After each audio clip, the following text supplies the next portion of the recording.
Hi everybody, Chris Stokes from Custom Fitness Personal Training Studio. Did you know that weight gain is actually a symptom? And if you did, what is it a symptom of? And are we treating it correctly? So I know that whenever I get sick or have an issue, I want to know that I'm treating the symptom. I want to know that I'm treating the actual root cause, not just the symptom.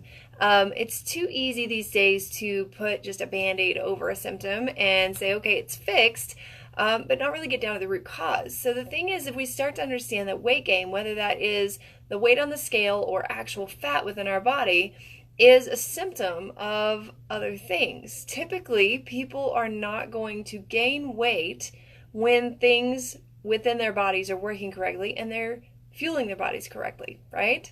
So we look at weight loss in America and think, okay, I have to diet and it's a 6-week thing or a 12-week thing. I'm going to lose the weight and then I can go back to doing whatever I want to do and my body will be fine and I'll look great.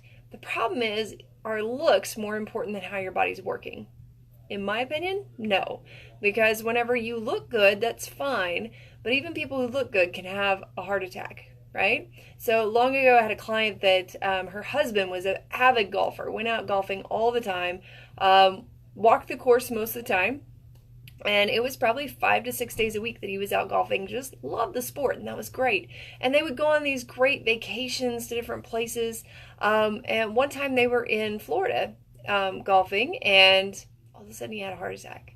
And they took him to the hospital, and they found out that not only had he had a heart attack, but he actually needed, I believe they called it an octuple bypass. He needed 8 bypasses. And the problem with that was that his heart muscle was too soft and mushy, as they described it, to hold the staples that it would need for the surgery. So they actually had to make him wait about 4 days before they truly decided that he had to have the surgery and that they'd do the best they could.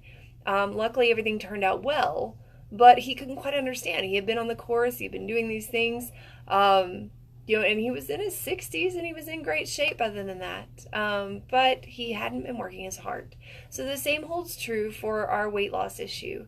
We spend so much time dieting and doing these crazy fad things, even these workouts that burn 1,000 calories at a workout, and we do so much to our bodies that we don't stop to think about the fact that the weight gain that we have may be a symptom of what we've done to our body. And so we have to first look at that weight gain in 2 different directions. We have to understand that sometimes weight gain can be fat, which is something that we want to work on. We do have an essential amount of fat that we have to keep and maintain within our body, but there is excess fat that we can definitely get rid of if our body is holding on to excess fat. But then the question is, why is it holding on to excess fat? What are we doing? Well, first let's look at the other side of weight gain. So weight gain can also be fluid retention. It can be inflammation. It can be other physiological factors within the body that is causing your body to kind of swell, right?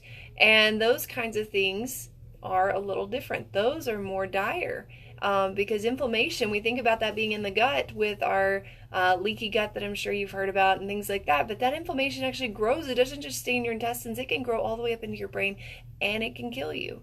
So that's just as important as having too much fat, as is fluid retention. I knew a woman one time who had yo-yo dieted so much that all of a sudden her adrenals shut down. Her body was no longer letting fluid out and she began to swell, and it was not a pretty thing. Not just physically, but emotionally, mentally, what she was going through and what the doctors were going through trying to figure out how to help her, it was not good. So there's a lot that we do to our body for looks, right? For vanity's sake, but we've got to always remember that there's a health aspect to all this. That if our bodies are healthy from the inside out, that they're going to show that. They're going to look healthy. They're going to feel healthy. And you're not going to be hurting all the time. You're not going to be carrying around all this excess weight. Your joints won't be breaking down the same way, and you'll have a ton more energy and be able to play with your family and your friends and whatever else that you're trying to do during the day. So reasons for weight gain. Remember that weight can be fluid, it can be inflammation, it can be fat. There's a myriad of factors here. But reasons for that could be your inflammation, It could actually be hormone imbalance. If you haven't had your hormones checked, let's say that you're a mom and you haven't ever had your hormones checked after you had kids, there's a very high likelihood that those things are off. If you've been over the age of 40 and you haven't had your hormones checked, it's a very high likelihood that those things are off. It's a very fragile balance with our hormones as to what we have to keep in check and how we do that. And if we get them out of whack, they cause all sorts of problems. But here's the thing, hormones require fat in order to build more hormones. So your body has to store more fat in order to make more, right?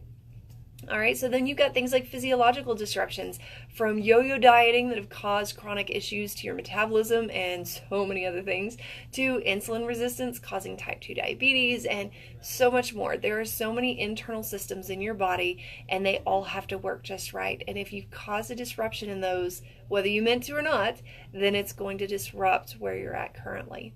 Emotion is another huge factor in this, and emotion can not only lead to fat gain, it can also lead to inflammation gain, because inflammation can come from stress as well, not just from your foods. So if you are highly stressed out and you're an emotional eater, then you are going to be storing more fat because you're stressed, which is going to build the levels of cortisol within your body, which is going to cause your body to store more fat and cause you to crave more fat. So therefore you're eating it. It's just a vicious cycle that you're in.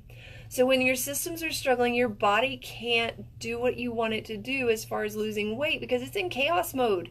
You're telling it look pretty and your body's telling you that it can't survive. So it's kind of a lose-lose battle here because you're not getting what you want, but your body's not getting what it wants. Weight loss is so much harder in that state, and it is definitely not sustainable. So where you may go and do a crash diet and you start to lose weight, that's great, but 6 or 8 weeks later you start to gain it back. That's the problem. The body cannot maintain that level because it's in a chaos mode.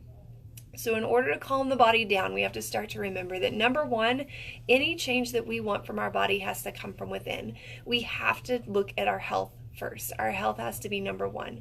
There is no quick fix. There is no magic pill. And these people who tell you that you can take shakes to lose weight without ever exercising or really eating a healthy diet, they lie. Changes will change your body, and immediate changes, if you haven't done anything else recently and you change that, you are going to see changes. I won't lie to you about that. But long-term, lifelong change, the type of change that you're really wanting deep down, is going to take a little bit of work, and it's going to take a little bit of time. And I know that nobody wants to hear that. But the work that we have to do first is looking at the inside and building our health from the inside out. We do that through consistent exercise that's healthy for us, not tearing down our joints, not tearing down our muscles, but actually giving us what we need to feel better and build the internal systems to be stronger. Number two is a healthy nutrition plan. We need to be eating real foods. We need to be eating whole foods. We need to eat less processed crap. All that does is go in and fill us, but it doesn't fuel us. We need the fuel. So we've got to get the right nutrition in. So where people say that I harp on water and on vegetables and on protein and on fats, it's true because that's what our body needs. We need protein, vegetables, protein, carbs, and fats in order to fuel our bodies. And we need to make sure that we have them consistently. So saying that you got them in one day but you didn't get them in another day, that'd be like saying that you put gas in your car one day but the next week when you needed gas you just didn't fill it up and you couldn't figure out why it wouldn't go. We got to give our bodies the fuel that they need. The other part to this puzzle is not just exercise and nutrition, but it's also recovery time. We live in a society that is highly built on stress. We are almost stressed out if we're not stressed, right? If it's calm and you have nothing to do and you don't know what's going on, that's almost more stressful than when you're stressed. So we've got to take time to recover. We've got to take time to relax, whether that is getting to bed on time or making sure that we get a full night's sleep or making sure that we have some downtime just for us during the day. It's super important that we have that. So I hope that you can see through this that the weight gain is actually a symptom. It's not the cause.